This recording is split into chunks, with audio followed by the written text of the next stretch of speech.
Assalamualaikum warahmatullahi wabarakatuh. Halo besti semua. Bayangan Semu hadir lagi dengan kisah-kisah mistis dari sobat-sobat semua ya. Kali ini aku mau cerita tentang kisah dari sobat kita yang bernama Tika. Kisah ini bercerita tentang rumah Tika yang konon katanya berhantu. Gimana ceritanya besti? Langsung aja ya, check it out. Kejadian ini Tika alami sendiri dan sampai sekarang Tika pun masih tinggal di rumah itu.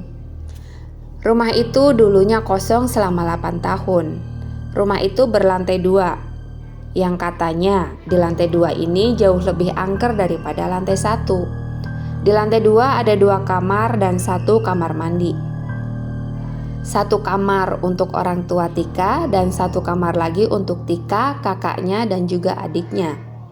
Beberapa bagian rumah ada yang masih direnovasi atau belum dicat dan makin bikin rumah itu terkesan angker.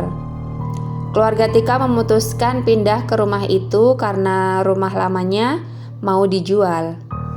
Tika sempat protes sama ayahnya sebelum pindah ke rumah berhantu itu karena dari luar saja hawanya sudah angker.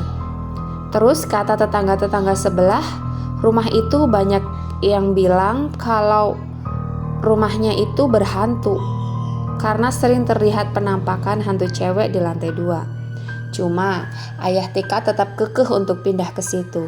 Akhirnya jadi juga keluarga Tika pindah ke rumah itu. Setelah berberes rumah, akhirnya malam pun tiba. Di malam pertama Tika dan keluarga menempati rumah itu. Ada Tika, ibunya, kakaknya dan juga adiknya tidur sekamar. Sedangkan sang ayah masih di rumah lama karena masih ada beberapa barang di sana. Kamar yang Tika tempatin itu belum ada pintunya, jadi masih pakai gorden. Sekitar jam 11 malam, Tika lihat kakak dan adiknya udah tidur pules. Tinggal dia sama ibunya yang masih melek karena ngerasa hawanya sangat panas. Tiba-tiba Tika mendengar suara langkah kaki menaiki tangga. Awalnya Tika pikir itu ayahnya yang datang, tapi dia ingat kalau pintu depan dikunci. Seharusnya gak ada yang bisa masuk. Terus makin lama suaranya pun makin kencang, seperti suara langkah kaki yang naik turun tangga bolak-balik. Tika sama ibunya sudah merinding banget mendengarnya. Gorden kamar tiba-tiba kebuka, ketutup, kebuka, ketutup, kayak ketiup angin gitu.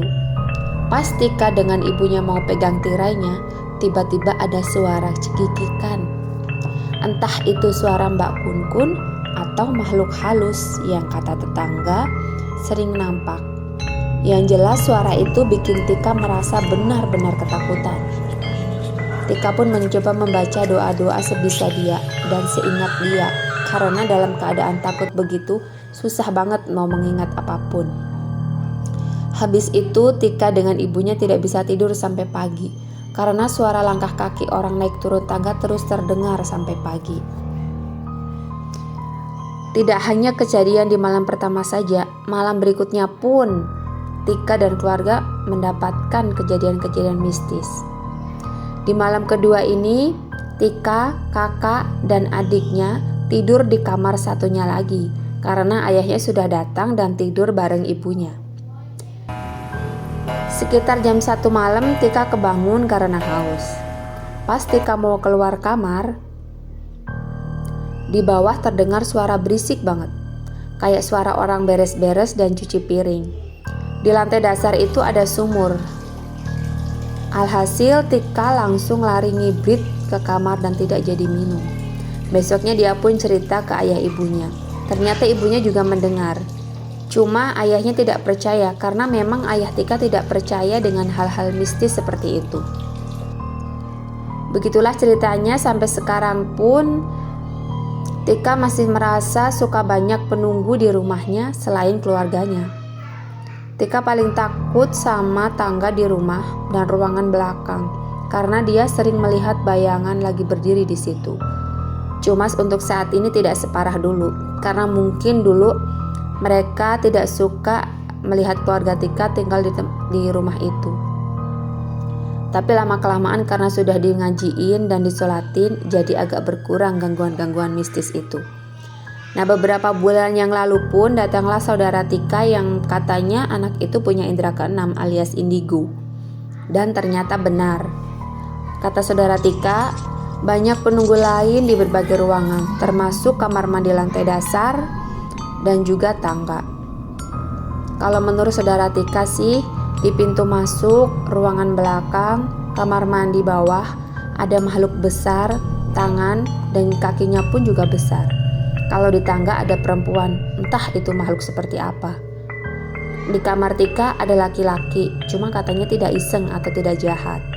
Terus ada satu makhluk lagi yang gak saudara Tika ceritakan. Katanya nanti kalau diceritakan, pada takut semua. Sampai sekarang pun Tika masih penasaran, karena tidak pernah diberitahu oleh saudaranya itu. Begitulah ya bestia, cerita tentang rumah Tika yang katanya berhantu. Mau percaya atau tidak, terserah besti-besti semua ya. Makasih buat kalian semua yang sudah menonton video ini.